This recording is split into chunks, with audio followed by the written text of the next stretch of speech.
So, we have game 4 of the Suns Clippers series. Once again, no Kawhi Leonard as Eric Gordon breaks down. Book knocks it down. Yeah, the Suns started off great here in the first quarter, but the Clippers punched right back at them as obviously they continue to fight without their two star players. Russ knocks it down from the 3-point line as he has been awesome this series, and it sucks that the injuries have kinda, well, ruined this series in a way. Terrence Mann knocks down the fadeaway, and the Clippers were off to a good start here and had a lead here early in the second quarter, but the Suns can get hot in a hurry, and they did once again as Kevin Durant got going here in the second quarter, knocks down the easy mid-range, and despite all of that, the Suns were still down at half and didn't look great at all. Russ here on the fast break after the turnover passes it. Easy finish with right hand for a Russ. But once again, the Suns can get hot real quick, and they did. As Kevin Durant knocks it down from the corner, and they have a lead once again, even though they were once again not playing great throughout the start of the third quarter. And in the fourth quarter, it was once again Russ. Once again.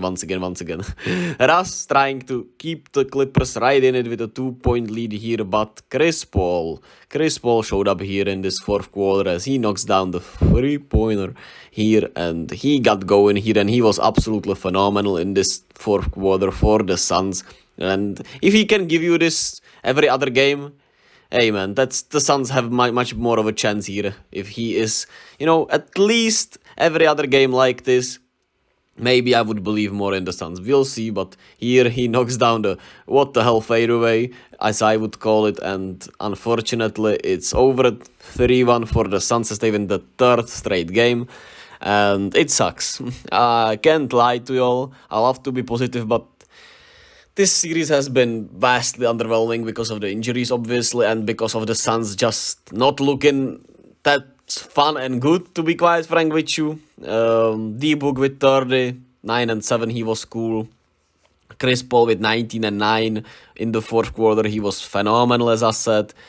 KD with 31 and 11 and 6, he was great. Aiton with 15 and 13 wasn't bad at all. They once again rebounded really good tonight, which was great for them. And they once again shot not many 3-pointers, right? And that's their mojo.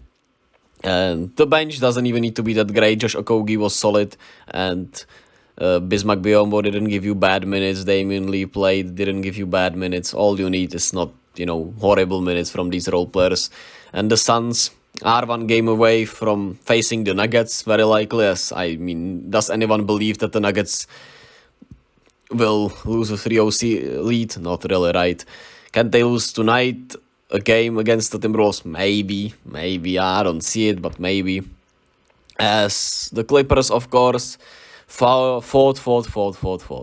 And, of course, the Nuggets will be a much different matchup as they don't have that many physical, lengthy guys as the Clippers do, but I think the blueprint to defeat the Suns is right there, and their defense is not stopping the Nuggets at all also, so I still like my pick of the Nuggets against the Suns.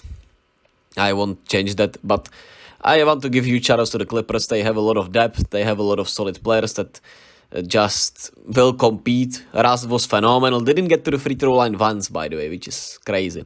17 of 29 from the field, 37 points. Shout out Russ. He was hooping his ass off, trying to make this a fun game at least. And it was fun thanks to him a little bit at least.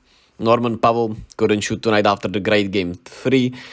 Which is a shame. Marcus Morris shouldn't be getting any minutes on a playoff team ever again, in my opinion. But, yeah.